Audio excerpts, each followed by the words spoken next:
ये भी मनसा आदत मेरी ये प्रेस वार्ता में ये कागज कोगज लेकर के बोलने की नहीं होती है, लेकिन इतना लंबा चौड़ा बजट है। अब देखो, लगभग 80 पेज का 79 पेजेस माननीय मुख्यमंत्री जी ने 2 घंटा लगभग 55 मिनट बजट पर अपना भाषण दिया। 2 घंटा 55 मिनट विधानसभा में। और एक इसकी सबसे बड़ी खासियत क्या रही कि आप देखेंगे कि करीबन लगभग 1 महीना पहले माननीय मुख्यमंत्री जी इस प्रोग्राम में लग गए थे बजट के, और कोई वर्ग कोई तबका छोड़ा नहीं माननीय मुख्यमंत्री जी ने जिससे विचार विमर्श ना किया हो, जिससे सुझाव ना लिए हो। सभी से सुझाव लिए, किसानों से सुझाव लिए, युवाओं से सुझाव लिए, खिलाड़ियों से, आपके व्यापारियों से, आपके इंडस्ट्रियलिस्टों से, सबसे माननीय मुख्यमंत्री जी ने सभी से जो है जा करके भी सुझाव लिए। अलग अलग जिलों में पहुंच करके माननीय मुख्यमंत्री जी ने सुझाव लिए। और उसके बाद आप देखेंगे विधायकों के साथ प्री बजट चर्चा की, विधायकों के साथ सुझाव लिए। उसके बाद ये उन सुझावों को अपने बजट में उनका समावेश भी हुआ। अपने बजट में सुझावों को डाला भी गया, हर एक के सुझाव को डाला गया। और जब जा कर के ये आप देखेंगे हर एक वर्ग के लिए, चाहे किसान हो, खेतीहर मजदूर हो, आपका SC BC OBC कोई भी वर्ग देखें, आप खिलाड़ी हों, खिलाड़ियों के लिए देखें अलग अलग तरीके से किस तरह से सुविधाएं दी गई उनको, नर्सरी की, महिलाएं हों, बुजुर्ग हों, व्यापारी हों, हर वर्ग के लिए, स्वतंत्रता सेनानी हो, शहीदों के परिवार हों, हर एक वर्ग के लिए माननीय मुख्यमंत्री जी ने पूरी जगह रखी है।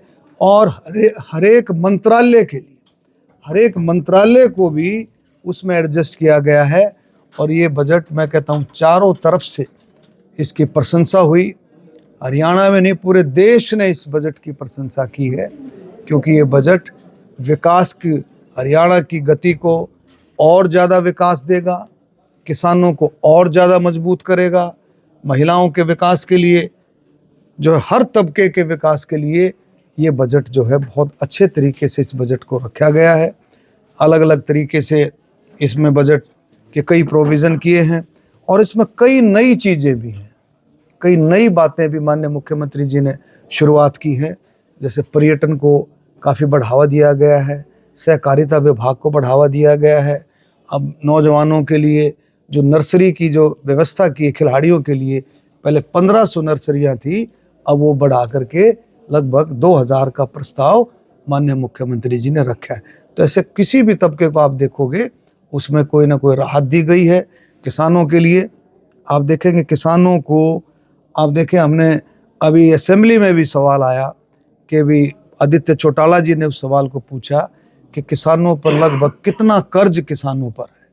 तो 60 करोड़ का कर्ज है, लेकिन कितने किसानों पर?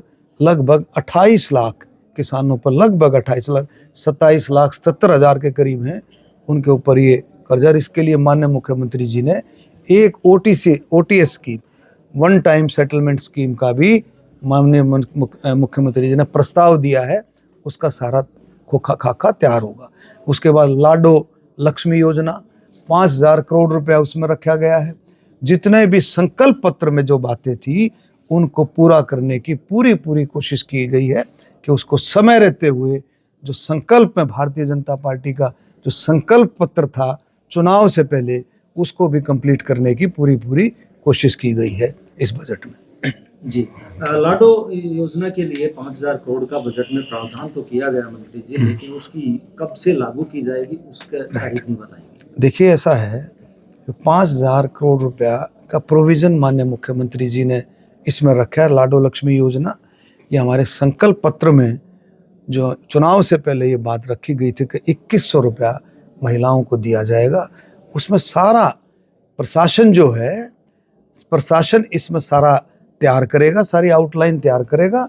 और उसके बाद जल्दी से जल्दी इस योजना को, मैं कहता हूँ कि आपको कितनी जल्दी, तो इसमें मैं यही कहूँगा कि जल्दी से जल्दी ये योजना आपके सामने आ जाएगी, लागू। सर, बजट भी आप है, देखिए आपका देखिए फायदा कितना होगा इस गोहाना से? एक मिनट, ये आपने देखा ना कि इसमें को पर्टिकुलर, आपको जो पर्टिकुलर गोहाना को क्या मिलेगा। अब जैसे सड़कों के लिए किया गया, सड़कों मिल कंस्ट्रक्शंस के लिए सड़कें, पीडब्ल्यूडी डिपार्टमेंट के अंदर हमारे अंडरपास, फ्लाईओवर, जो ओवर ब्रिजेस हैं, रेलवे विभाग केंद्र का और पीडब्ल्यूडी विभाग दोनों मिलकर के इसको, हरियाणा सरकार और केंद्र सरकार दोनों मिलकर लगभग 48,800 करोड़ का बजट जो पीडब्ल्यूडी डिपार्टमेंट का, उसमें सभी का समावेश हो जाता है कि वो क्या क्या पर्टिकुलर किसी का ये नहीं होता कि भाई फलाना है उसके लिए क्या करा, फलाना है उसके लिए क्या करा। एक समावेश है बजट का, उसमें बजट का मतलब एक प्रोविजन है कि इतना प्रोविजन बजट के लिए किया गया है। और उसमें निश्चित तौर पे मैं कह सकता हूँ कि जो हमारे गोहाने की जो मांग थी, एक तो मांग थी फाटक मुक्त गोहाना और एक मांग थी उसका हमारा जो वेस्टर्न बाईपास जो जाम मुक्त गोहाना, उन दोनों को हम प्रोविजन में इसमें ले लेंगे। दूसरा गोहाने को जो मिला है सबसे बड़ी चीज़, एक तो गोहाने का ये जो 4 लेन है तो काम चला हुआ है, लेकिन जल्दी से जल्दी इस 4 लेन का काम भी गोहाना सोनीपत वाला ये काम जल्दी से जल्दी कंप्लीट हो। बीच बीच में ये रुका, इसका माननीय मुख्यमंत्री जी ने बाकायदा इसकी घोषणा की है, इसकी घोषणा की है। मैंने मुख्यमंत्री जी से मिला था, माजी काम में बड़ी डिले हो रहा है, इसका सिस्टम ऐसा बनाए जल्दी से जल्दी इस काम को पूरा हो, इसकी भी घोषणा की। और एक ESI डिस्पेंसरी या हॉस्पिटल के लिए वो देखेंगे, उसके लिए भी एक प्रोविज़न किया गया है कि गोहाना में हम जगह देंगे, अगर वो डिस्पेंसरी खोलना चाहें या हॉस्पिटल खोलना चाहे कोई छोटा, तो उसका भी प्रोविज़न गोहाना में। तो गोहाना की जो भी समस्या है, गोहाना की जितनी भी समस्याएं सारा आएगी। अब आप हमारे गांव में किसी गांव में एक सबसे बड़ा काम जो माननीय मुख्यमंत्री जी ने किया है, जिसमें आप जो सब उसको ऐड कर सकते हैं कि 6 महीने के अंदर सभी हरियाणा की सभी सड़कों की जो टूटी हुई है, जो रिपेयर मांग रही हैं, जो वाइडनिंग मांग रही हैं, 6 महीने के अंदर हरियाणा की सभी सड़कों को दुरुस्त किया जाएगा। ये टाइम लिमिट माननीय मुख्यमंत्री जी ने प्रस्ताव किया है विधानसभा में। मंत्री जी, एक सवाल लगातार बनता है कि पश्चिमी बाईपास के लिए पहले भी स्वैच्छिक स्वीकृति की बात की गई थी, अभी भी वही बात है, क्या ये रिक्वायरमेंट के द्वारा नहीं ली जा सकती? देखिए, इसमें कई तरह की बातें हैं, लेकिन मैं इतना ही कहूँगा कि इसको पश्चिमी बाईपास को पूरी कोशिश करेंगे कि इसको हम किसी न किसी तरीके से कंप्लीट कराएं। इसमें हम केंद्र का भी योगदान ले सकते हैं, हम इसमें कई चीज़ें हैं, इसमें थोड़ा सा इंतज़ार करें कि हम किस तरह से इसको पश्चिमी बाईपास, क्योंकि जो एक्वायर करने की बात है, किसानों से भी बातचीत प्रशासन ने अपने तरीके से बातचीत की है, तो इसमें आप बिल्कुल, मुझे भी चिंता है, आपको भी सबको चिंता है कि ये काम होना चाहिए। प्रोजेक्ट कैसे कब तक पूरा हो जाएगा? इंडस्ट्रियल एरिया की बात सीएम साहब ने कही। देखिए, ऐसा है, जो घोषणाएं होती हैं, कोई भी घोषणा, उसमें समय भी लग सकता है, जल्दी भी होती हैं, वो प्रस्तावित होती है। तो माननीय मुख्यमंत्री जी ने जो बात कह दी, वो जल्दी से जल्दी जहाँ के लिए करी है, जो IMT जहाँ बननी है वो कंप्लीट हो। गोहाना में ठस्का रोड पर एक पुलिस लाइन और एक फ्लोर मिल बनने की बात थी है, लेकिन हम इसको बात को आगे रख सकते। एक तरफ मंत्री जी 3,57,000 के रूप में आय बढ़ रही है, प्रति व्यक्ति आय, दूसरी तरफ BPL जो के जो खड़े हैं, क्या कहेंगे? ये देखिए ऐसा नहीं है, BPL जो के जो खड़े वैसा नहीं है। आप देखें, पहले BPL की क्या लिमिट थी, राइट साहब? पहले BPL की लिमिट थी 1,80,000 रुपये BPL बनता था, अब 3 लाख पर BPL बन रहा है। अब BPL 3 लाख पर बन रहा है, तो लोगों की आमदन बढ़ी है, उसके लिए डिफरेंट प्रोविजन किए गए हैं, लोगों की आमदन बढ़ी है। और BPL का देखो, सरकार ने कहा कि जो इस कैटेगरी में आता है, गाइडलाइन के हिसाब से किसी भी जो भी उसका पात्र होगा, उसको BPL से वंचित नहीं रहने दिया जाए। लाडो योजना के लिए पहले क्लियर नहीं था कि BPL लोगों को, BPL महिलाओं को ही योजना का लाभ मिलेगा, लेकिन अब बताया जा रहा है कि BPL अभी सुना बताया जा रहा है, अभी इसका सारा खाका तैयार होकर के आएगा, इसकी सारी गाइडलाइंस बनेंगी कि लाडो लक्ष्मी योजना में कौन कौन पात्र होंगे, जब गाइडलाइंस बन जाएंगी तभी हम कुछ कह पाएंगे। लेकिन निश्चित तौर पर ये योजना हरियाणा की महिलाओं के लिए, बहनों के लिए आपके सामने आएगी। मंत्री जी, गन्ने की बिजाई लगातार कम हो रही है, हमारे यहाँ भी शुगर मिल है, अब की बार भी देखिए ऐसा है, ये बिल्कुल चिंता का विषय है। आपको याद भी होगा, मैंने इसको विधानसभा में भी मैंने अपने भाषण के दौरान इस बात को रखा कि गन्ने की जो बिजाई कम हो रही है चिंता का विषय है। और इस बात की अपील आपको याद होगा मैंने सभी विधायकों को की, जहाँ जहाँ गन्ना होता सभी विधायकों की, कि सब मिलकर के इस बात की हम कोशिश करें कि जो पुराना गन्ना किसान है, जो पुराना जो गन्ना उगाता था, उसको हम कम से कम दोबारा से गन्ने के ऊपर लेकर के आए, जो पुराना गन्ना उगाता था। और उसके लिए सरकार ने कई तरह के प्रोविज़न किए। माननीय मुख्यमंत्री जी ने एक गन्ने के लिए, एक तो कुछ लोग कह रहे थे जी हार्वेस्टिंग में प्रॉब्लम आती है कि भाई कटाई में जो है मजदूर नहीं मिलते, उसके लिए माननीय मुख्यमंत्री जी ने प्रोविज़न किया है बाकायदा कि गन्ने की जो है हार्वेस्टिंग जो है मशीनें जो हैं उसके लिए सब्सिडी दी जाएगी खरीद के लिए, और सरकार उसमें पूरी मदद करेगी। और भी जो अलग अलग तरीके के प्रोविज़न जो हम करेंगे, हम चाहते हैं भी कमेटियाँ भी बने, आपस में सारे कार्यकर्ता भी मिलकर के इस तरीके की बात करें। मैंने तो आपको याद होगा जब मैं शुगर मिल के लगभग हर एक शुगर मिल का मैंने पिराई सीजन में उसका शुरुआत कराई है, और वहाँ मैंने पर्सनल तौर पर वहाँ पर अपील की कि भी जो किसान पहले गन्ने के साथ जुड़े हुए थे, गन्ने की बिजाई के साथ जुड़े थे, दोबारा से वो गन्ने की फसल के लिए दोबारा से वो आए। मंत्री जी गोहाना में आई, क्या कहेंगे? देखिए ऐसा है, देखो मैंने तो उसमें अपने अभी भाषण में जो राष्ट्रपति गवर्नर साहब के अभिभाषण में मैंने जो बात रखी गोहाने की, देखो गोहाने की जलेबी ने, इसमें कोई शक नहीं है, इसमें कोई शक नहीं। माननीय मुख्यमंत्री जी ने जलेबी तारी, जलेबी गोहाना में नहीं तारी, हरियाणा भवन में भी जलेबी तारी। तो जलेबी का एक ऐसा प्रोविज़न बना है, एक ऐसा लगाव बना है लोगों के साथ। आप देखें दिल्ली में सरकार बनी, उसमें जलेबी घुस करके बैठी है, महाराष्ट्र में बनी उसमें बैठी है, अब आप बिहार में देख लेना, बिहार में भी आप कहोगे डॉक्टर साहब मान के बिल्कुल आप ठीक कह रहे थे।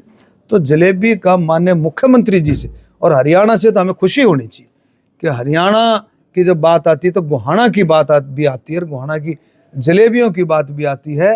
मैंने मुख्यमंत्री जो कहा था, वो गोहाना ने इतना बड़ा योगदान आपकी दिल्ली महाराष्ट्र की सरकार हरियाणा की सरकार में कर दिया, तो मैं गोहाना जिला भी गोहाना बनना चाहिए जल्दी से जल्दी। और इस बात के लिए हमने रखा, इस बात को रखा नहीं रखा।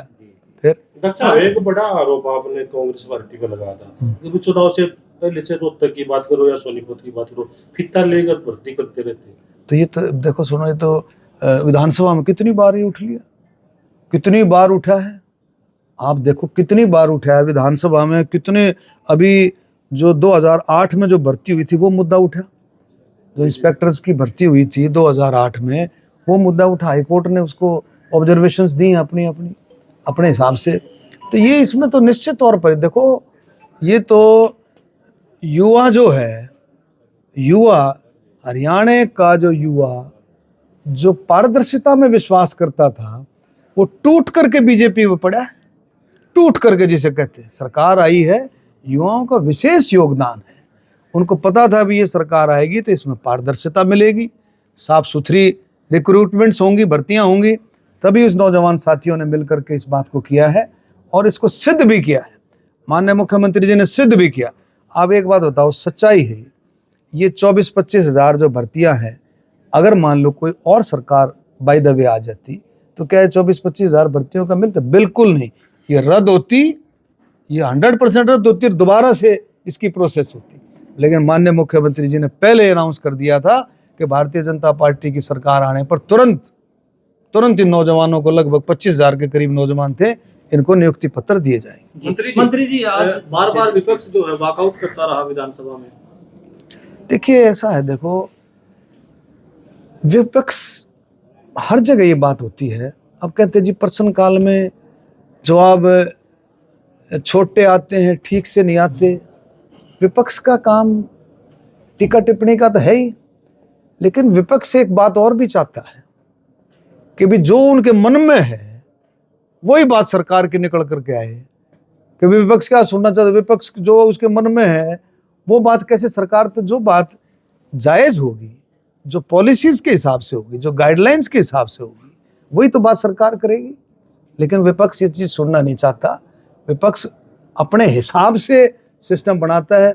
जब गवर्नर का अभिभाषण हुआ कि उसका जवाब दिया माननीय मुख्यमंत्री जी ने, उसमें भी मुख्यमंत्री जी लगभग 2 घंटा 40 मिनट के 50 मिनट बोले। विपक्ष वॉकआउट कर गया। वो सुनने की उनकी हिम्मत नहीं थी। अपनी बात भी रखी जाएगी, अपने गाइडलाइंस भी रखी जाएंगी, अपने योजनाएं भी बताई जाएंगी, हमने क्या क्या काम किया वो भी बताया जाएगा, आगे हमारा क्या विजन है वो भी बताया जाएगा। तो विपक्ष में कहाँ सुनने की, आपने देखा विपक्ष उठ के चला गया, सारा विपक्ष उठ के चला गया। प्रतिपक्ष का नेता नहीं होने का आप क्या कहेंगे?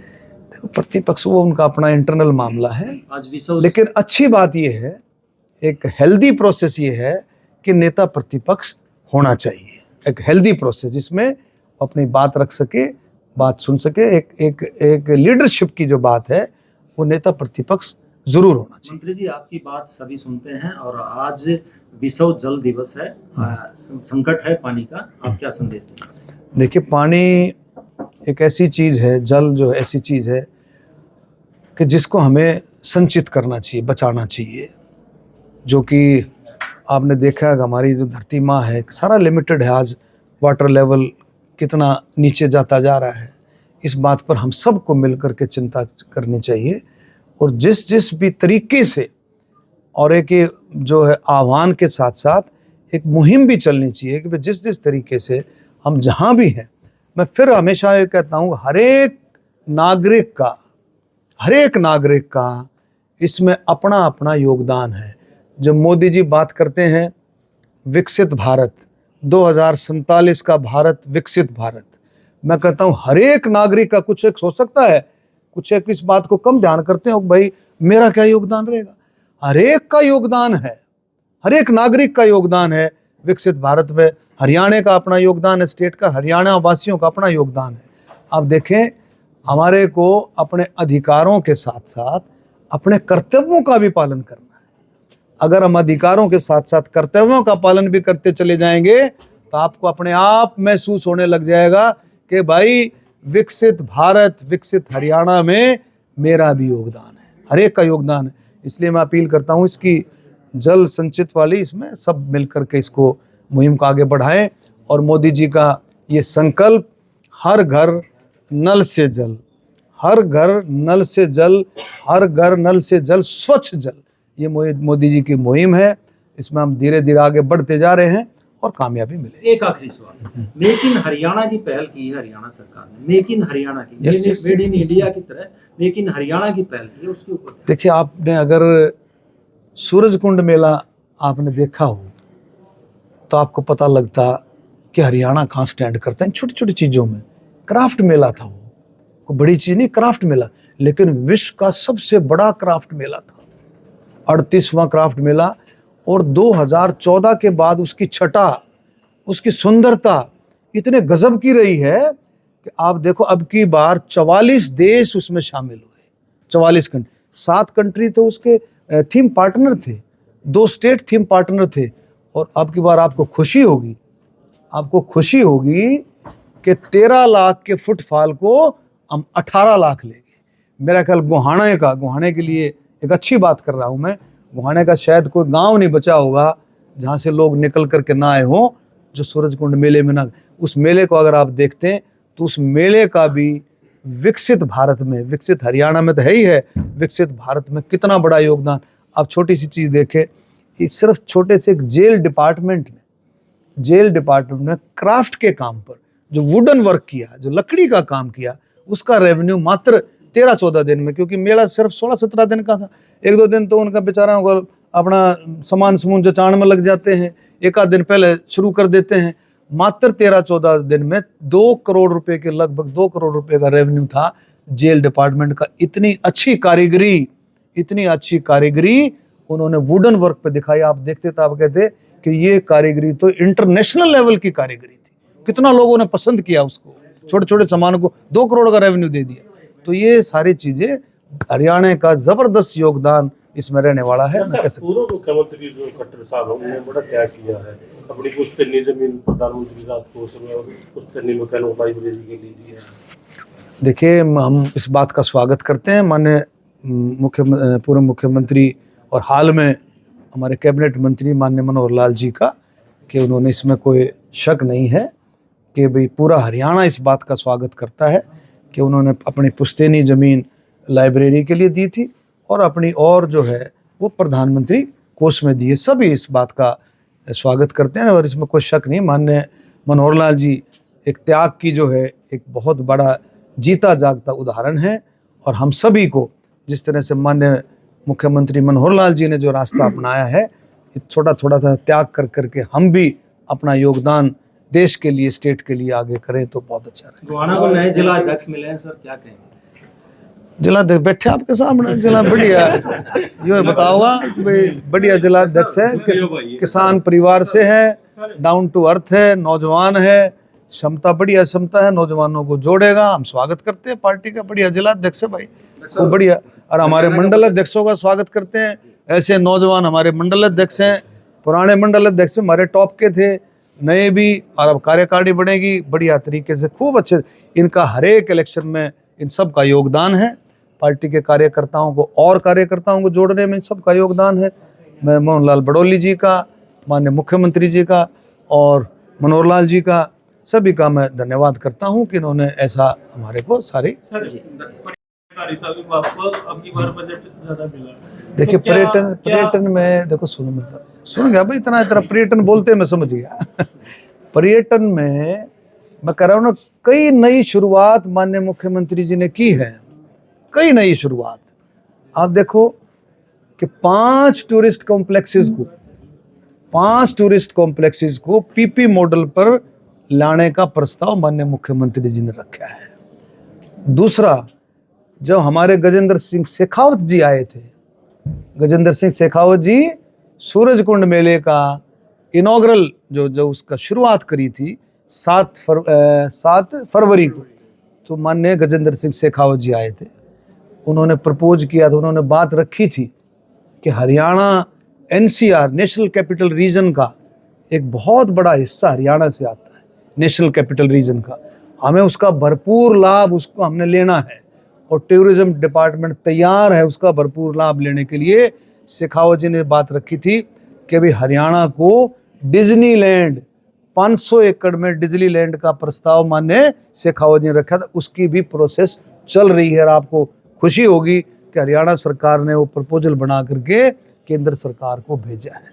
तो बहुत सारी चीज़ें ऐसी हैं कि जो सिस्टम में होने जा रही हैं, और आगे आगे बताएंगे और बहुत सारी चीज़ें। आज काट दिए गए हैं। हम अमित सैनी के गाने अमित सैनी के बारे में शर्मा के, देखिए ये जो हमारा जो डिपार्टमेंट है, ये PR हो, पब्लिक रिलेशन डिपार्टमेंट, वो देखता है सारा, उसमें उसको देखना होता है कि भाई किसके लैंग्वेज क्या है, क्या सिस्टम है। वो कहीं ना कहीं जो बदमाशी के गाने सर वो बैन किए, कहीं ठीक तो किया है ना सरकार ने। देखिए ऐसा है, देखो नौजवान, आप समझे नहीं हो, वो बदमाशी के गाने का मतलब ये नहीं कि वो बदमाशी करा रहे हैं। नौजवान जो चीज़ सुनना चाहता है, हरियाणा का कड़क जो म्यूजिक है, उसको जो सुनना चाहता है, वो अपने अपने तरीके से नौजवान हमारे गायक गा रहे हैं उसमें, और सिस्टम चलता है संस्कृति का। फोकाट को अधिकारी बना के वहाँ पे रखा गया है, और उसका भी गाना एक लास्ट। चलो ये इसको बजट से रिलेटेड बात है, ठीक है। सबका भी सहयोग चाहिएगा सैनी साहब, सबका सहयोग चाहिएगा इसमें कि नशा मुक्त गोहाना, और पूरा प्रशासन, पूरी पुलिस बड़ी मुस्तैदी के साथ काम कर रही है। आपको भी कोई ऐसा क्लू मिलता है, नशा मुक्त तभी हो सकता है जब हमें ये पता लगे नशा कहाँ से आ रहा है, उसकी जड़ कहाँ है, मतलब गोहाने में कहाँ से एंटर कर रहा है। तो आप सब से मेरी अपील है, और नौजवानों से भी मेरी अपील है कि सब मिलकर के इस मुहिम में हिस्सा लें, और नशा मुक्त हरियाणा तो है ही, लेकिन नशा मुक्त गोहाना हम इसकी शुरुआत करके इसको कोई डाटा निकाला है कितने नशे प्रति यहाँ पर करे निकले। अभी तो ये है कि भाई इसको रोक क्या सर, एक हमारी पर्सनल